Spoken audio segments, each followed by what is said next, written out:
So Worlds is just around the corner, and you're telling me that Riot just randomly decided to buff Udyr? Sounds fishy to me.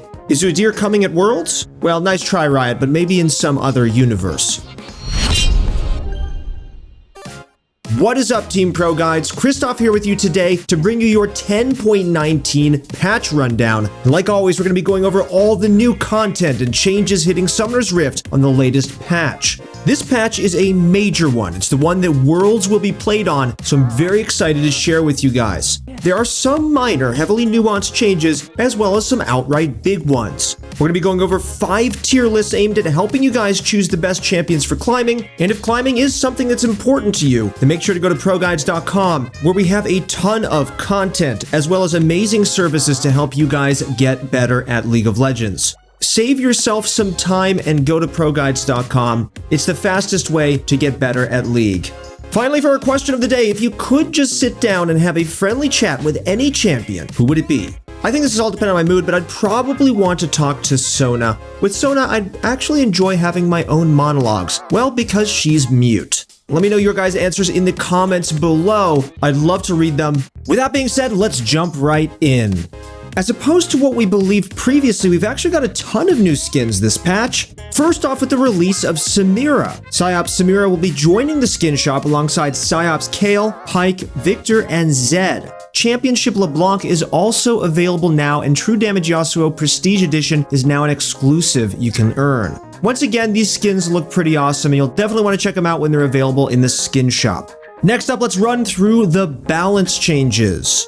First up, like always, we'll run you guys through the top lane. Just when we thought we might not see her at Worlds, Aurelia has received a buff. I see you, Riot, and oh boy, whether or not you're happy about this change, it'll at least make Worlds a little bit flashier and a little bit more exciting. I get chills every time I think about the incredible pro plays, and then I get nightmares when I think that Aurelia's too strong.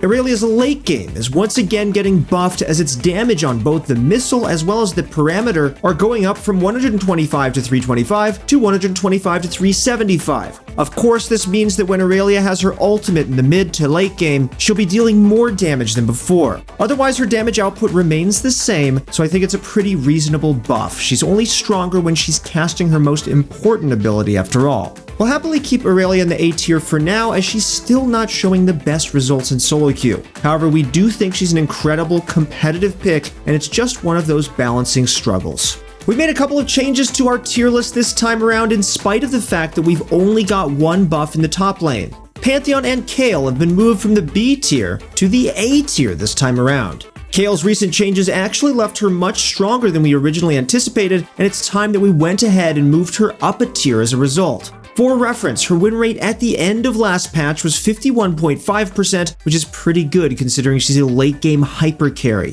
Pantheon has also been showing signs of life in general. He's an incredible support right now, which is a little weird, but if any of you guys have been playing solo queue, you've just seen him in the support role. We also feel like he's a wonderful flex pick that players can take advantage of, since he plays in so many different roles. Pantheon's ability to roam and impact the map make him a great pick for proactive players that want to take matters into their own hands. Finally, Sylas has been moved to the A tier, but we'll talk about this change in our mid lane section. Once again, in our OP tier, we have Darius, who is just an absolute solo queue monster. His 40% ban rate in high elo and 47% ban rate overall are a small testament to his power. Even in high elo, where he's supposed to get kited and outplayed, this guy is still stirring up tons of frustration, and players just can't seem to deal with him effectively. Our S tier consists of Fiora, Garen, Jax, Urgot, Singed, Maokai, Camille, and Shen.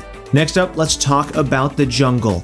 First up is a buff to Ivern. It's pretty cool that Riot has decided to buff up their utility-based jungler just in time for Worlds. This will help diversify the types of viable team compositions and hopefully allow teams to mix up their playstyles. His E's slow value has been increased from 40 to 60% to 50 to 70%. With this increased utility, Ivern's ganks as well as his peel in teamfights should feel much stronger than before. In cases where Ivern shields his frontliners, he'll instead make it much harder for enemies to escape from them. Overall, this is a pretty small buff, but should definitely make Ivern's impact feel much more noticeable. He'll stay in the B tier for now.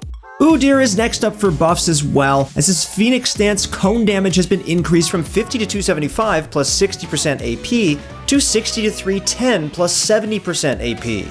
We'll go ahead and give the guy some love by saying our analysts heavily debated whether or not to move him into the A tier. First, I'll preface this by saying that this decision was based off of his success in low elo in particular. While his overly simple, lackluster kit can feel draining and underwhelming, his straightforwardness leads to some players' success. This buff should make playing him a little bit more rewarding, and he was actually doing pretty well overall with a 51% win rate last patch. His AP build should be a lot stronger, and I'm sure we might even see some new builds develop. This is a pretty generous rating, however, as he's not up to par with a lot of recent releases, and we'll hold off until the mid-patch update to decide whether or not to follow through with it.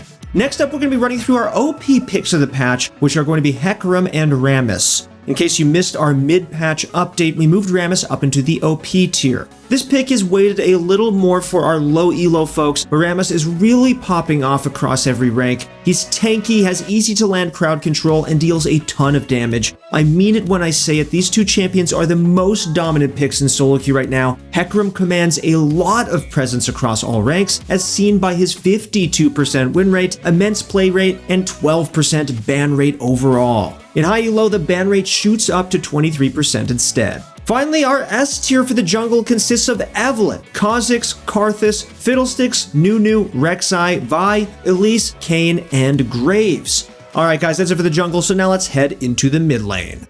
We've got plenty of mid lane changes this time around, so we expect the meta to change up pretty heavily. First up is a nerf coming to Azir. He's already falling short in solo queue, but Riot is taking measures to make sure he doesn't overperform in the competitive scene. The bonus attack speed on his W's passive is being reduced by 5%. In other words, instead of providing 20 to 60% bonus attack speed, it now only provides 15 to 55%. This is a sizable nerf, but not the biggest one. It'll make trading a little bit harder and also hit Azir's late game damage output a little bit. In spite of this nerf, we'll keep Azir in the C tier.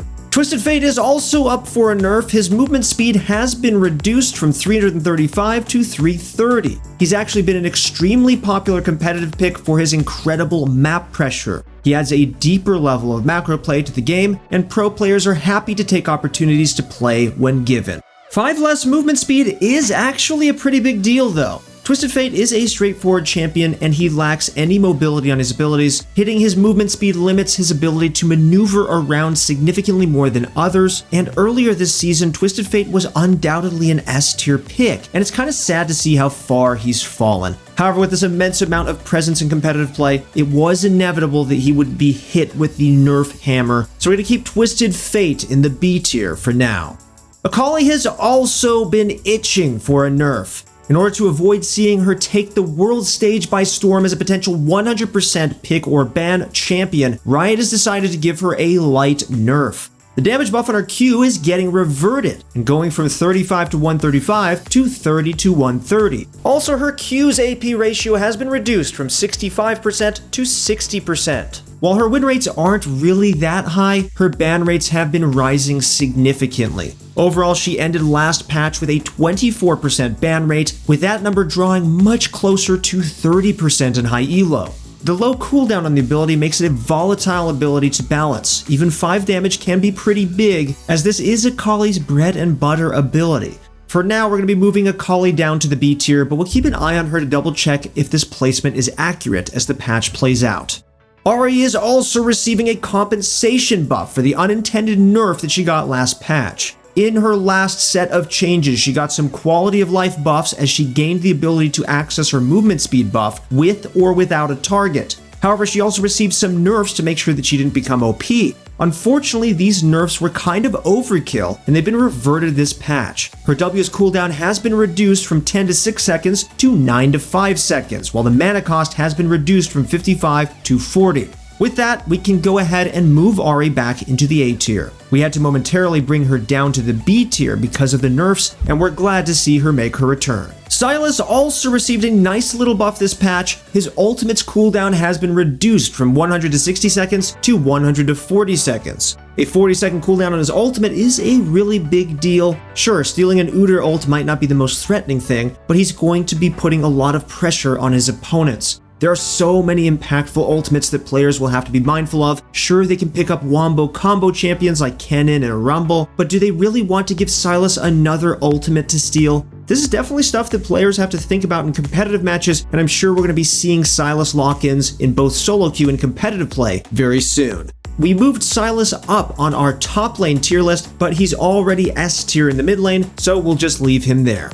Alright guys, that's it for the mid lane changes, so now let's get to the list. For our OP pick this patch, we still have Yone. Just like before, his ban rates are still through the roof and players are struggling to fight against him. He's an aggressive champion that has plenty of ways to get in and out. On top of that, his damage output is extremely high and players are still getting used to playing against him. Our S tier for the mid lane consists of Fizz, Vladimir, Zed, Talon, Kassadin, Katarina, Echo, Diana, Sylas, Annie, Karthus, Nocturne, and Yasuo. Alright guys, that covers the mid lane. Now let's take a look at the final changes happening in the bot lane. The only things certain in life are death and Caitlyn nerfs. Yup, Caitlyn is receiving nerfs, thank God. We've been hoping for these for a while now, as Caitlyn is extremely frustrating to play against. Caitlyn's base AD has been reduced from 64 to 62, and her attack speed per level reduced from 4 to 3.5. Losing some base AD and also some attack speed should make Caitlyn feel significantly less oppressive early on, and instead give her enemies some counterplay. It'll also hit her scaling a little bit, so she won't feel as strong as before later into the game. With this nerf, it's finally time, guys. We've moved Caitlyn down from the OP tier into the S tier. Senna has also received some nerfs this patch. The Mist Wraith drop rate on minions she kills has been reduced from 8.33% to 4.6%. She's felt a little bit too dominant in the marksman role, and Riot wants to cut down her scaling quite a bit. Considering the fact that Senna can also farm Mist Wraiths by poking down opponents, it shouldn't be too surprising that she consistently manages to scale up and dominate games. Senna has also held an impressive win rate for a while now, finishing off the last patch with a 51.5% win rate overall as a bot laner. She's also seeing much more success as the carry rather than as the support, and that might spell trouble. This nerf will solidify her place as an A tier pick and will leave her be. The bottom lane meta has opened up a bit, and we've even seen Lucian start popping off. However, his scaling has been a bit too powerful considering that he's an early game lane bully who snowballs heavily during the mid game. He's also been seeing a ton of play in solo lanes as well, and Riot has decided to make an effort to clearly define his weaknesses. His AD per level has been reduced from 2.75 to 2.3 in an attempt to make sure that players are more heavily rewarded for successfully stalling games out against a Lucian. While this isn't enough to push Lucian out of the A tier, this definitely does hurt him, and we'll have to say he's on the brink now. We got another marksman change with a buff coming to Sivir. The movement speed bonus on her passive is being increased from 30 to 50 to 35 to 55. 5 movement speed can make all the difference sometimes, but in Sivir's case, this isn't a typical base movement speed buff. Instead, it'll only really apply when she's in combat, meaning that it won't be as significant as a normal 5 movement speed buff. As Sivir suffers from a short base attack range to begin with, approaching enemies can be a struggle at times. Ultimately, this buff should make Sivir a little bit better at hunting her enemies down and also assist her with kiting them as well.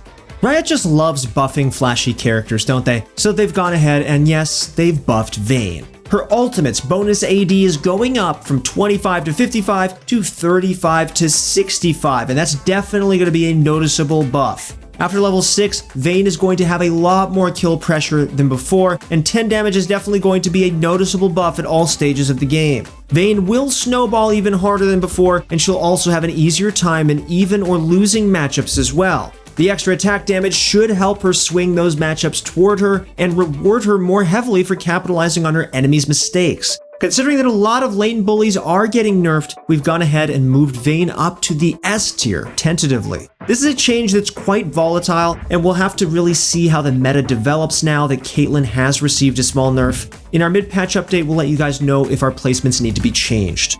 Finally, Aphelios is going to receive a buff. This will be the first opportunity he has to be played on the world stage, so it's certain that Riot wanted to give him some love to incentivize locking him in. Aphelios' AD per level has been increased from 2 to 2.4. While this won't make Aphelios feel significantly stronger, he'll benefit from about 7 extra AD in the late game. It's one of those buffs that you can take regardless of whether or not you wanted more. Any bigger though, and I'm sure there'll be outrage considering that Aphelios is a giant old meme machine at this point. Aphelios is set in the A tier for now. With that said, our S tier for the bottom lane consists of Caitlyn, Ashe, Jhin, Draven, Ezreal, the Lux and Sona duo, Misfortune, and Vayne. Alright, that actually wraps up the balance changes, but let's talk about supports for a second. With no support changes to note, we can go ahead and just talk about some general things that are happening. While the beginning of the season seemed to heavily favor engage-heavy, aggressive supports as well as Yuumi when she was OP, the support meta has diversified significantly. Both enchanters and melee supports are finding varied degrees of success. If anything, it feels like mage supports are on the weaker end right now, at least in high elo. Utility picks like Lux and Lulu just provide so much, and unless you really need damage, feels much more rewarding to pick other champions to assist your teammates. I'd say you specifically want to look out for Morgana and Lux. Morgana has always been a great answer to lockdown supports because of her black shield. She can block hard crowd control and basically eliminate most of the pressure aggressive supports bring to the Rift. Lux, on the other hand, provides so much value to her team. Her crowd control is excellent for both peeling and pick making, while her shield provides an incredible amount of value as she's able to block an insane amount of damage and protect several of her allies at once with it. Overall, there are a ton of viable support picks right now, and I'm sure Riot is pretty satisfied with where the role sits since they've gone with no balance changes for 2 patches in a row. Our S tier for supports are going to be Lulu, Blitzcrank, Senna, Soraka, Bard, Morgana, Nami, Janna, Leona, Alistar, and Lux. With that being said, that covers our patch 10.19 rundown. Thank you guys so much for watching. We appreciate all the support you guys have given us and continue to give us as we assist you in your games. Make sure to hit that subscribe button if you want to see more content like this. And if you want to take your gameplay to the next level, go check out ProGuides.com. Thank you so much for watching once again, and we'll see you on the Rift.